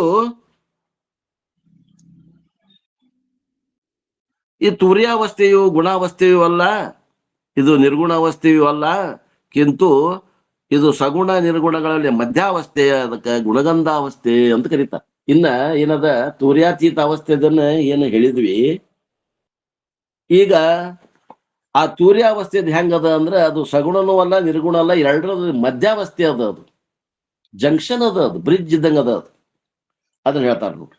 ಗುಣಗಂಧಾವಸ್ಥೆ ನಿರ್ಗುಣ ಪದವಲ್ತು ಮತ್ತೆಣಿಸಲ್ ಎಚ್ಚರಮಾಗಿ ಸತ್ವಾದಿ ಗುಣದಿಂದ ತೋರ್ಪುವ ಅವಸ್ಥಾತ್ರಯವು ಅಲ್ಲ, ಇದು ಗುಣನಿಧಿ ತೂರ್ಯವೆಂದೆನಿಪುದು.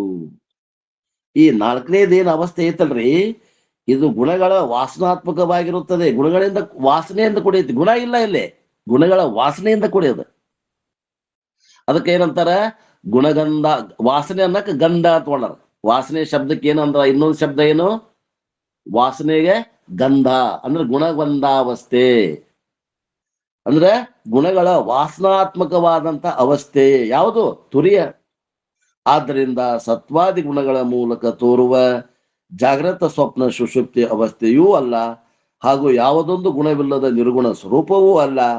ಆದ್ದರಿಂದ ಅವುಗಳ ಮಧ್ಯಾವಸ್ಥೆಯಾದಂತ ಗುಣಗಂಧಾತ್ಮಕ ಅವಸ್ಥೆ ಇದು ಆಗಿದೆ ಎಂಬುದು ತಿಳ್ಕೋಬೇಕು. ತಿಳಿಯಾಗತ್ತೇನ್ರಿ ನಾ ಹೇಳೋದು? ತಿಳಿಯತ್ರಿ. ತಿಳಿತ. ಮತ್ತ ಹಂಗ್ರ ತೂರ್ಯಾವಸ್ಥೆಯ ಸ್ವರೂಪವನ್ನ ಇನ್ನೂ ಅಷ್ಟು ಹೇಳ್ತಾರ ನೋಡ್ರಿ. ಅದು ಮಾಯಾ ಉಪಾಧಿ ಎಂಬುವ ಅವಸ್ಥೆ. ವಾಸನಾ ಪದವು ಆ ಪ್ರಯತ್ನಗಳಿಲ್ಲದೆ ಉದಿಸುವ ಮೂರು ಅವಸ್ಥೆಗಳನ್ನು ಅಳಿದು ಉಳಿದು ಇರುವುದು ತಾನು ಅಭ್ಯಾಸ ಸಂಜನಿತವು. ಇದು ತುರ್ಯಾವಸ್ಥೆ ಹೆಂಗದ್ರಿ, ಇದು ಎಲ್ಲರಿಗೂ ಬರ್ತೈತೇನ್ರಿ? ಇದು ತುರ್ಯಾವಸ್ಥೆ, ಜಾಗ್ರತ ಸ್ವಪ್ನ ಸುಷುಪ್ತಿ ಎಲ್ಲರಿಗೂ ಬರ್ತಾವ. ಈ ತುರ್ಯಾವಸ್ಥೆ ಯಾರಿಗ್ ಬರ್ತದ? ಯಾರು ಶ್ರವಣ ಮನನ ಮಾಡ್ಯಾರ ಅವ್ರಿಗೆ ಬರ್ತದ. ಅಂದ್ರ ಅಭ್ಯಾಸ ಸಂಜನಿತ, ಅಂದ್ರ ಅಭ್ಯಾಸದಿಂದ ಹುಟ್ಟೈತಿದು. ಹುಟ್ಟೈತಂದ್ರ ನಾಶ ಆಗ್ತದ ತಿಳ್ಕೊಡ್ರಿ. ಅಲ್ಲಿ ಬಂದ್ಬಿಡ್ಬೇಕು. ಹುಟ್ಟೈತ ಅದಕ್ಕೆ ಗನಂದಾರಿ ಮಾಡೇವ ಅಂತ ತಿಳ್ಕೊಬಾರದು. ಯಾವುದು ಹುಟ್ಟೈತಿ ಅದು ಇವತ್ತಿಲ್ಲ ನಾಳೆ ನಾಶ ಆಗ್ತದ. ಈ ತುರ್ಯಾವಸ್ಥೆಯು ಕೂಡ ಮಾಯಾ ಉಪಾದಿಯಿಂದ ಕೂಡ್ಯದ. ಆ ಒಂದು ಉಪಾಧಿ ಅದ ನೋಡ್ರಿ, ಅದು ತೋರ್ತದ, ಕಾಣ್ತದ. ಅದು ಒಳಗ ಅಂತರ್ಮುಖವಾಗಿದ್ದಾಗ ತೋರ್ತದ. ನಾನು ಜ್ಞಾನಿ ಅನ್ನೋದು ಅರ್ಥ ಅಲ್ಲಿ ಬರ್ತದ. ಅದು ಇರಬಾರ್ದಂತಾರ ಕಸರು. ನಾನು ಜ್ಞಾನ ಆತ ಅನ್ನುವಂತ ಕಸರು ಉಳಿಯಬಾರದು. ಅದು ಮಾಯಾ ಉಪಾದಿಯಿಂದ ಕೂಡಿದ್ದು. ಮತ್ತು ಜಾಗೃತ ಸ್ವಪ್ನ ಸುಷುಪ್ತಿ ಅವಸ್ಥೆಗಳು ಇವು ಗುಣಾತ್ಮಕವಾಗ್ಯಾವು. ಇದು ಗುಣಗಳ ಗಂಧಾವಸ್ಥೆಯಾಗಿದೆ. ಮೊದಲ ಗುಣಗಳ ಅವಸ್ಥೆ, ಕೊನೆಯದು ನಿರ್ಗುಣ ಅವಸ್ಥೆ, ಮಧ್ಯದಲ್ಲಿ ಗುಣಗಂಧಾವಸ್ಥೆ. ಆತ್ಮೀಯರೇ ಲಕ್ಷ ಕೊಡ್ರಿ. ಅಂದ್ರ ಗುಣಗಳ ವಾಸನಾ ರೂಪದಿಂದ ಇರುವಂತ ಅವಸ್ಥೆ, ಅದಕ್ಕೆ ಗುಣಗಂಧಾವಸ್ಥೆ ಅಂತಾರ. ಗಂಧ ಅಂದ್ರೆ ವಾಸನೆ ಅಂತ ಬರ್ಕೊಂಡ್ಬಿಡ್ರಿ. ಸಕಲ ಜೀವಿಗಳು ಏನೊಂದು ಪ್ರಯತ್ನ ಮಾಡದಿದ್ದರೂ ಕೂಡ ತಮ್ಮಷ್ಟಕ್ಕೆ ತಾವೇ ಹುಟ್ಟಿ ನಾಶವಾಗಿ ಹೋಗುವಂತಹ ಈ ಜಾಗೃತ ಸ್ವಪ್ನ ಸುಷುಪ್ತಿ ಇವು ಮೂರು ಅವಸ್ಥೆಗಳದಾವ. ಯಾರು ಪ್ರಯತ್ನ ಮಾಡಬೇಕಾಗಿಲ್ಲ, ಸ್ವಾಭಾವಿಕವಾಗಿ ಬರ್ತಾವ. ಅವು ತೋರಿ ಅಡಗಿದ ಕೂಡಲೇ ಉಳಿದಂತ ಯಾವ ಸ್ವರೂಪ ಉಂಟೋ ಅದು ತುರ್ಯಾವಸ್ಥೆ ಎಂದು ಹೇಳಲ್ಪಡುತ್ತದೆ. ಇದು ತನ್ನಷ್ಟಕ್ಕೆ ತಾನೇ ತೋರಿದ್ದಲ್ಲ, ಇದು ಅಭ್ಯಾಸ ದ್ವಾರ ಪ್ರಾಪ್ತವಾಗಿರುತ್ತದೆ. ಶ್ರವಣ ಮನನದಿಂದ ಇದು ಸಿಕ್ಕ್ಯದ. ಅರಿಯುವವನು ಅರಿಯಲ್ಪಡುವ ವಸ್ತುವಿಗಿಂತ ಭಿನ್ನ ಇದ್ದಾನೆ. ಮೂರು ಅವಸ್ಥೆಗಳನ್ನು ಅರಿಯುವಂತ ಒಬ್ಬ ಬೇರೆ ಸಾಕ್ಷಿ ಅದಾನೆ ಅಂತ ಏನ್ ಅವನು ಬೇರೆ ಮಾಡಿ ಇಟ್ಟು ತೋರಿಸಿದ್ರಲ್ಲ ಗುರುಗಳು, ಆ ಅಭ್ಯಾಸ ಮಾಡಿದವರಿಗೆ ಇದು ಗೊತ್ತಾಗ್ತದೆ.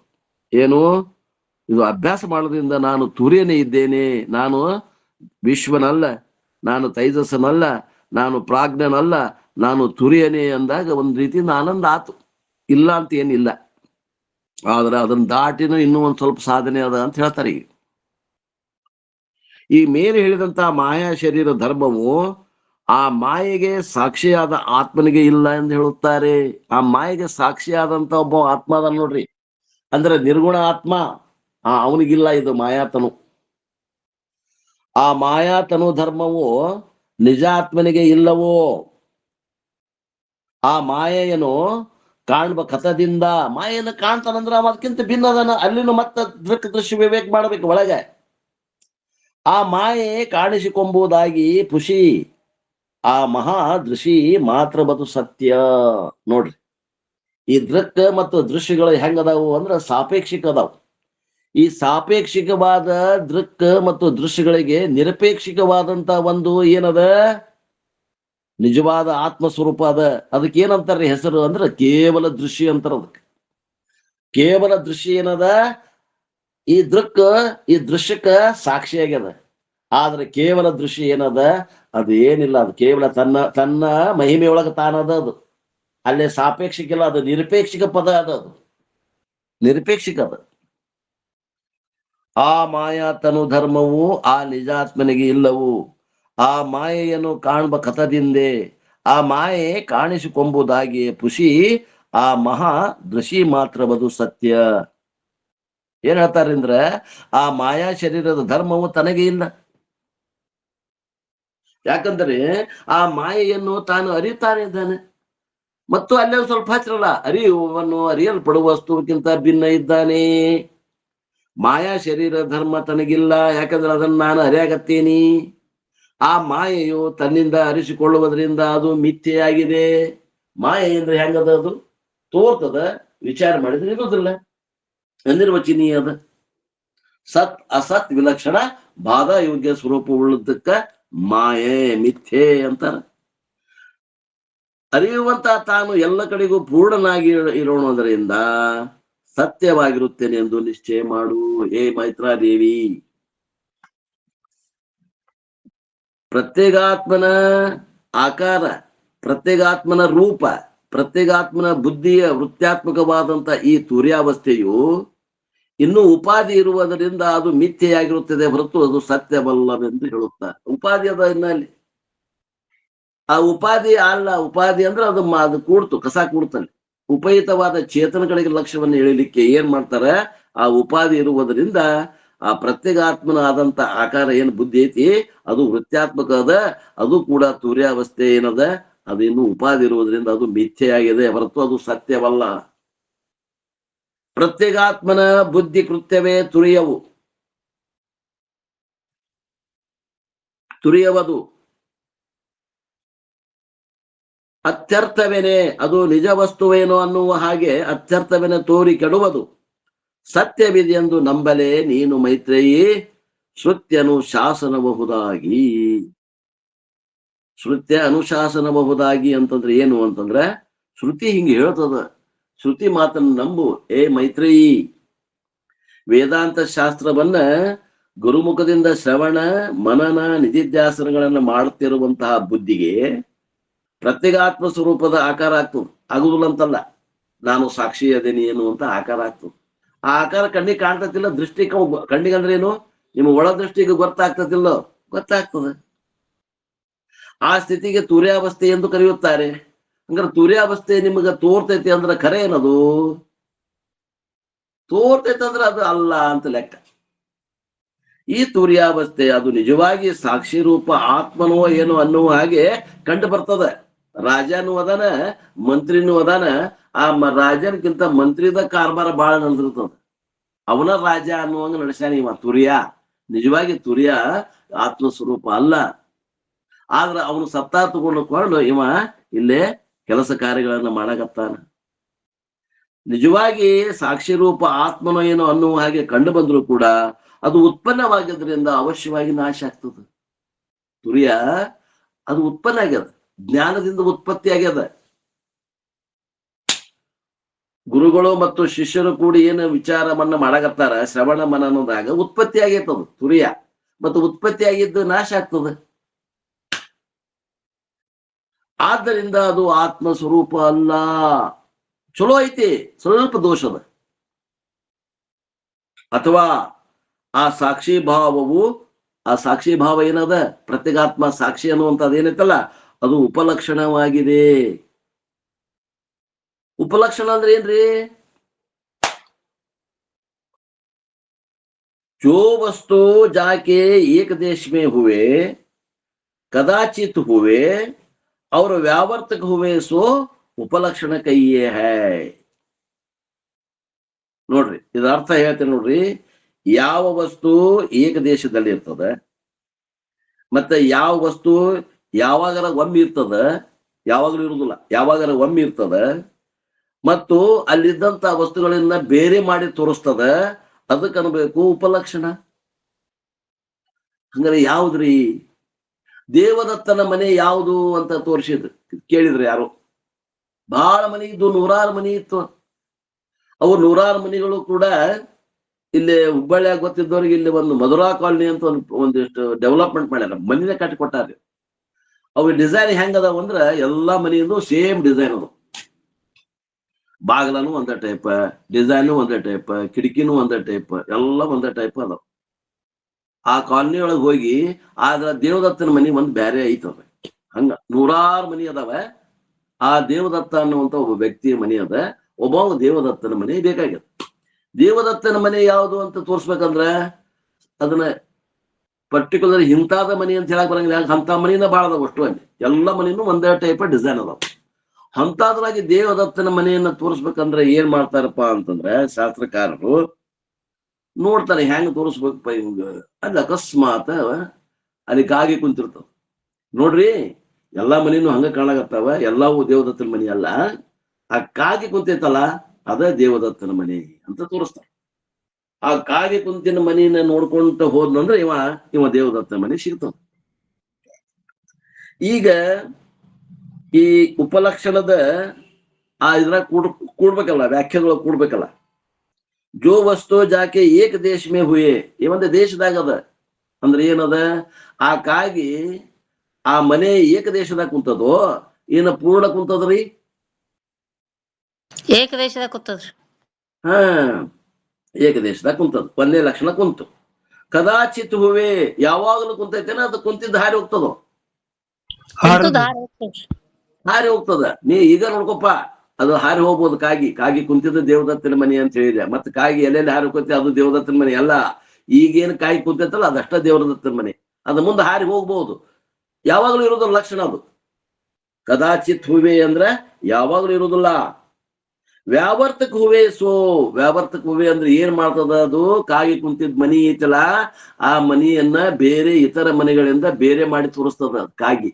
ಕಾಗಿ ಏನ್ ಅಂದಂಗಾತು, ಇದು ಉಪಲಕ್ಷಣ ಅಂದಂಗಾತು.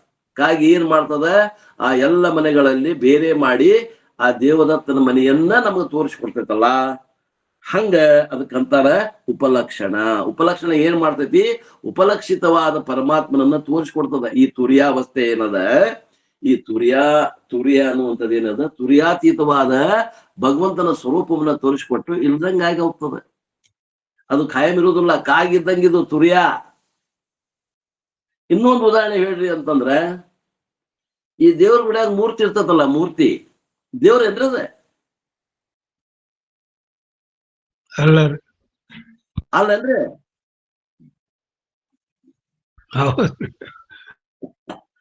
ಹೌದಂದ್ರ ಅಲ್ಲ ಅನ್ನೋದು, ಅಲ್ಲ ಅಂದ್ರೆ ಹೌದ ಅನ್ನೋದು, ಇಷ್ಟ ನಮ್ ವಿಚಾರ. ಅದು ಕೂಡ ಏನದ, ದೇವ್ರ ಮೂರ್ತಿ ಏನದ ಅಂದ್ರ ಅದು ಉಪಲಕ್ಷಣ ಅದ. ನಾವು ನಿರಾಕಾರ ಬ್ರಹ್ಮ ಏನ ತಿಳ್ಕೊಂಡೇವಲ್ಲ ವೇದಾಂತದಾಗ, ಅದು ನಿಜವಾದ ದೇವರನ್ನ ತೋರ್ಸಾಕ ಅದು ಸಾಧನ ಆಗೈತಿ, ಉಪಲಕ್ಷಣ ಆಗೈತಿ. ಜೋ ವಸ್ತು ಜಾಕೆ ಏಕ ದೇಶ ಮೇ ಹುವೆ, ಅದು ಏಕ ದೇಶದಾಗ ಐತೋ ಏನ ಎಲ್ಲ ಕಡೆ ಐತಿ ಮೂರ್ತಿ? ಒಂದ ಕಡೆ ಅದ, ಒಂದ ಕಡೆ ಅದ, ಒಂದ ದೇಶದಾಗ ಐತಿ. ಕದಾಚಿತ್ ಹೂವೆ, ಯಾವಾಗಲೂ ಐತಿ ಅನ್ನೋದು ಮೂರ್ತಿ. ಅದು ಗುಡಿ ಕಟ್ಟೋಕಿದ್ ಮೊದಲು ಇತ್ತೇನ ಮೂರ್ತಿ ಅಲ್ಲಿ? ಮೊದಲು ಇದ್ದಿದ್ದಿಲ್ರಿ. ಇದ್ದಿದ್ದಿಲ್ಲ. ಗುಡಿ ಬಿತ್ತಂದ್ರ ಇರ್ತೈತೆ ಅನ್ನೋ ಮೂರ್ತಿ ಅಲ್ಲೇ ಹೋಗ್ಬಿಡ್ತದ, ಎಲ್ಲೋ ಮಣ್ಣಾಗ ಸಿಕ್ಕೊಂಡು ಹೋಗ್ಬಿಡ್ತದ. ಯಾವಾಗ್ಲೂ ಇರುವುದಿಲ್ಲ, ಯಾವಾಗರ ಒಮ್ಮೆ ಇರ್ತದ.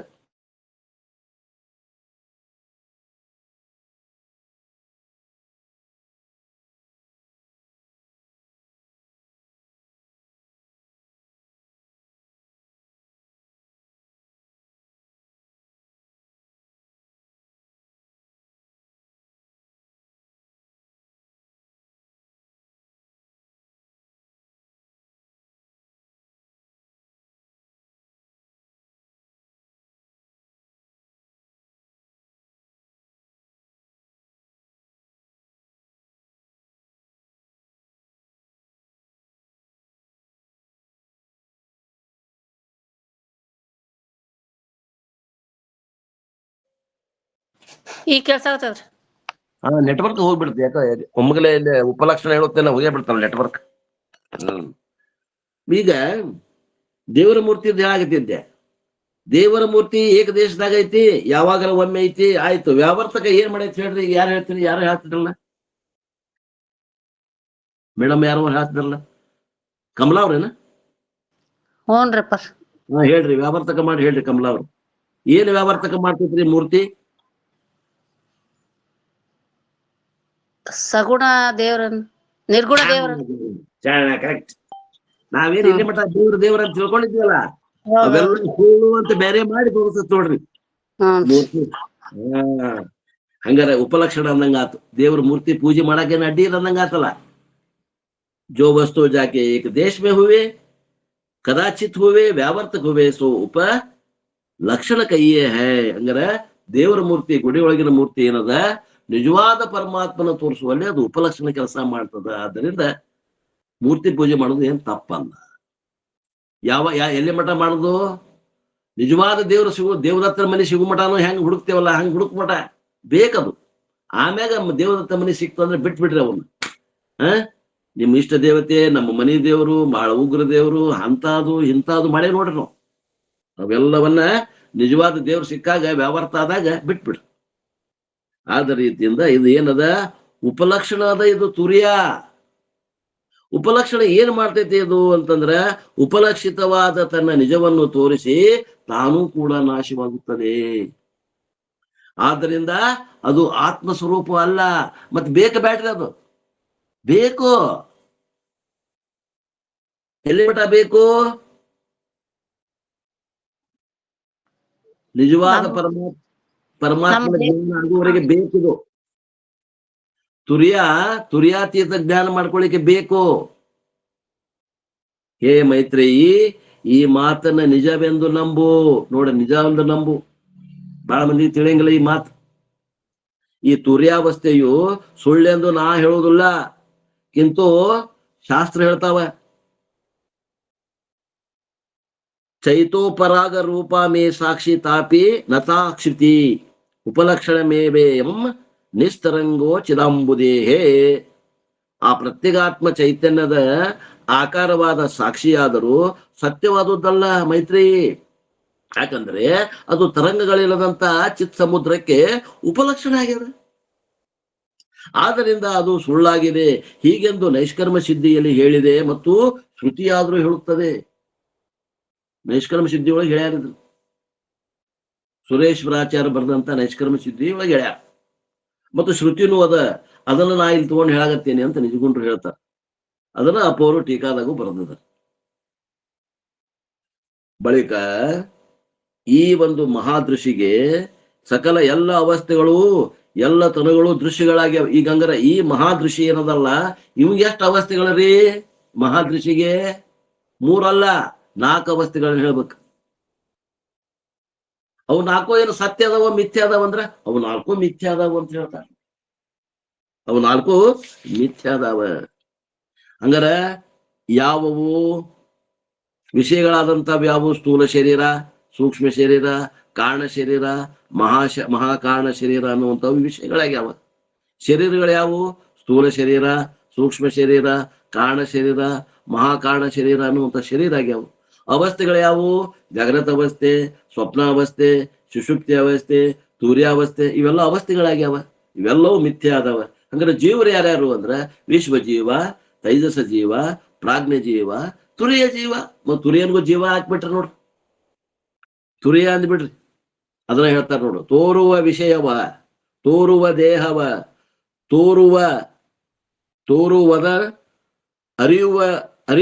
ಅರಿವೆಂದೆಂಬ 3 ಆ ಜಾಗರಣಾದಿ 4ರೊಳು ಇಂತು ತೋರುತ್ತಿರ್ಬೋದು ದೃಶಿ ಮಾತ್ರಕ್ಕೆ.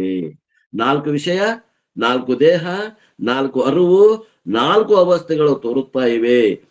ಇವೆಲ್ಲವೂ ಆ ಮಹಾದೃಶಿಯಾದ ಅಂದ್ರೆ ತನ್ನ ನಿಜ ಸ್ವರೂಪಕ್ಕೆ ದೃಶ್ಯಗಳಾಗಿವೆ. ಆದ್ದರಿಂದ ಇವು ಮಿಥ್ಯೆಯಾಗಿವೆ ಹೊರತು ಇವು ಸ್ವರೂಪ ಎಂದಿಗೂ ಸತ್ಯವಾಗಲಾರದು. ಆದ್ದರಿಂದ ತುರ್ಯಾವಸ್ಥೆಯು ನಿಜವಲ್ಲವೆಂಬ ಭಾವವು ಮೊದಲು ಬರ್ಬೇಕು ಅಲ್ಲಿಗೆ, ಆಮ್ಯಾಗ ಅಲ್ಲಿಗಳಿಬೇಕು. ಅಲ್ಲಿಗೆ ಬರದನ ಅಲ್ಲಿಗಳಾಕ ಹೋಗ್ಬಾರದ್ರಿ, ಮೂರ್ಖರಾಕೇವಿ. ಯಾಕ? ಅದು ತುರ್ಯಾವಸ್ಥೆ ಉಪಲಕ್ಷಣ ಅದ.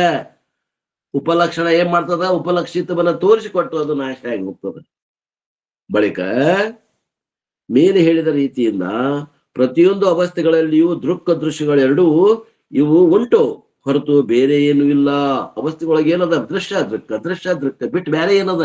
ಏನೂ ಇಲ್ಲ. ಆದರೆ ಇನ್ನೂ ಸ್ವಲ್ಪ ವಿಚಾರ ಮಾಡ್ತಾರೆ.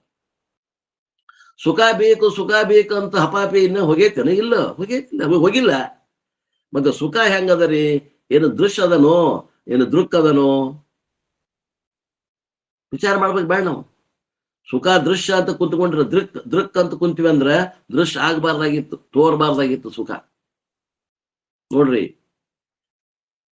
ದೃಕ್ ಆಗಿತ್ತಂದ್ರ ದೃಕ್ಗೆ ದೃಶ್ಯ ತೋರ್ಬಾರ್ದು. ಮತ್ತೆ ತೋರ್ತೈತೆ ಅಂದ್ರೆ ಇದು ಸುಖ ದುಃಖಗಳು. ದುಃಖ ಅಂತೂ ಬೇಡಾಗೈತ್ ಬಿಡ, ಸುಖಾರ ಬೇಕಾಗೈತಲ್ರಿ. ಅದನ್ನ ದೃಕ್ ಕಡೆ ಹಾಕೋಣೇನು? ಇಲ್ಲ. ಸುಖ ದುಃಖಗಳು ಇವು ದೃಕ್ ರೂಪನೂ ಅಲ್ಲ, ದೃಶ್ಯನೂ ಅಲ್ಲ. ಯಾಕ? ಇವು ತೋರಾಗತ್ತಾವ. ತೋರ್ತಾವಂದ್ರ ದೃಶ್ಯ ಅನ್ರಿ. ದೃಶ್ಯ ಅನ್ನಕ್ಕೂ ಬರಂಗಿಲ್ಲ, ದೃಕ್ ಅನ್ನಕ್ಕೂ ಬರಂಗಿಲ್ಲ. ಈ ಸುಖ ದುಃಖಗಳು ಇವು ದೃಶ್ಯನೂ ಅಲ್ಲ, ಇವು ದೃಕ್ಕನೂ ಅಲ್ಲ. ಹಂಗಾರೆ ಏನ್ರಿ ಇವು? ಇವು ಅವಿಚಾರ ಸಿದ್ಧದವ, ವಿಚಾರದಿಂದ ಬಾಧಿತ ಆಕ್ಕಾವ. ವಿಚಾರ ಎಲ್ಲಿ ಮಠ ಮಾಡೋದಿಲ್ಲ ಅಲ್ಲಿ ಮಠ ತೋರ್ತಾವು. ಭ್ರಮಾಕಾಲದಲ್ಲಿ ತೋರ್ತಾವ್ರಿ ಸುಖ ದುಃಖಗಳು. ಮತ್ತ ಸುಖ ಬೇಕಂದ್ರೆ ಭ್ರಮ ಬೇಕಂದಂಗ ಆಕೈತಿ ನೋಡು. ಭ್ರಮ ಬೇಕಾ ಬೇಡ? ಆದ್ದರಿಂದ ಭ್ರಮ ಬೇಡ ಅಂತಂದ್ರ ಸುಖಾನು ಬೇಡ, ದುಃಖನೂ ಬೇಡ ಅನ್ಬೇಕಾಗ್ತದೆ. ಆದ್ದರಿಂದ ಸುಖ ದುಃಖಗಳು ಹೆಂಗದಾವ ಅಂದ್ರೆ ಇವು ಅವಿಚಾರ ಸಿದ್ಧದವ, ವಿಚಾರದಿಂದ ಬಾಧಿತ ಅದಾವ. ಸುಖದ ಅಪೇಕ್ಷೆನೂ ಇರಬಾರ್ದು ಅಂತ ಹೇಳ್ತಾರ ಅವ್ರು. ನೋಡ್ರಿ, ನಾನು ಅನ್ನೋದು ಇರಬಾರ್ದು, ನಂದು ಅನ್ನೋದು ಇರಬಾರ್ದು, ಸುಖ ಬೇಕು ಅಂತ ಇರಬಾರ್ದು, ದುಃಖ ಬೇಡ ಅಂತೂ ಇರಬಾರ್ದು. ಇದು ಸ್ವರೂಪದ ಏನ್ರಿ ಇದು? ನಿಜಗೊಂಡ್ರೆ ಏನ್ ಹೇಳಕತ್ತಾರ? ವಿಚಾರ ಬರೀ ವಿಚಾರ ಮಾಡಾಕ ನಿಲಕವಾದ ಸಾಧನೆ ಮಾಡೋದು ಹೆಂಗ ಅಂತಾರ. ಎಲ್ಲ ಅವಸ್ಥೆಗಳೊಳಗೆ ಅಲ್ಲಲ್ಲಿ ಕಾಣ್ಬನಿಗೆಲ್ಲದೆ ಬೇರೆ ತನ್ಮಯವಾಗಿ ನಿಲ್ಲದೆ ತೋರ್ಪವು ಸುಖ ದುಃಖಾದಿಗಳವು ಬಲ್ಲವರ್ ನೋಡಲಿಕ್ಕೆ ಖುಷಿ ಹಕ್ಕು. ಏನ್ ಹೇಳ್ತಾರೆ ಇಲ್ಲಿ? ಆ ಪ್ರತಿಯೊಂದು ಅವಸ್ಥೆಗಳಲ್ಲಿಯೂ ತೋರುವ ಸುಖ ದುಃಖ ವಿಷಯಗಳು ದೃಕ್ ಅಥವಾ ದೃಶ್ಯದ ಸ್ವರೂಪವಾಗಿರದೆ ಕೇವಲ ಅವಿಚಾರ ಸಿದ್ಧ ವಿಚಾರ ಬಾಧಿತಗಳಾಗಿರುತ್ತವೆ. ಆದ್ದರಿಂದ ಅವು ಮಿಥ್ಯೆ ಎಂದು ತಿಳಿಬೇಕು. ಸುಖ ಬೇಕನ್ನೋದು ಬೇಡ, ಅವು ಮಿಥ್ಯ. ಸುಖ ಬೇಕನ್ನೋದು ಇಟ್ಕೊಂಡ್ರೆ ಇನ್ನೂ ನಾವು ಎಲ್ಲಿದ್ದಂಗ? ಇನ್ನು ನಾವು ಭ್ರಮೆಯೊಳಗಿದ್ದಂಗ. ಆ ಭ್ರಮೆನ ಬೇಡ ಅಂತಂದಾಗ ಸುಖನೂ ಬೇಡ, ದುಃಖನೂ ಬೇಡ. ಯಾಕಂದ್ರೆ ಅವೆಲ್ಲವೂ ಅವಿಚಾರ ಸಿದ್ಧದವ, ವಿಚಾರದಿಂದ ಬಾಧಿತದವ. ಆದ್ದರಿಂದ ಸುಖ ದುಃಖಗಳು ಕೂಡ ಮಿಥ್ಯೆ ಎಂದು ತಿಳ್ಕೊಂಡ್ರು. ಈ ಮಾಯಾ ತನು ಧರ್ಮ ನಿರೂಪಣೆ ಸೂತ್ರ 10 ಹೇಳಿದ್ರು. ಮತ್ತೆ ಇನ್ನು ಮುಂದಿನ ಸೂತ್ರದಲ್ಲಿ ತನ್ನ ವಿಶಿಷ್ಟ ಜಾಗರಣದಿಂದ ಅರಿಯಲ್ಕೆ ಮುನ್ನ 4 ಮಿಥ್ಯೆ ಅನ್ನುವಂತಹ ವಿಷಯವನ್ನು ಮತ್ತೆ ಹೇಳೋರದಾರ. ಆ ವಿಷಯವನ್ನ ಮತ್ತೆ ನಾಳೆಗೆ ನೋಡೋಣ ಅನ್ನುವಲ್ಲಿಗೆ ಇವತ್ತಿನ ಈ ನನ್ನ ವಾಕೃಪ ಸೇವೆಯನ್ನು ಗುರುಪಾದಕ್ಕೆ ಸಲ್ಲಿಸಿ ನನ್ನ ವಾಣಿಗೆ ವಿರಾಮ.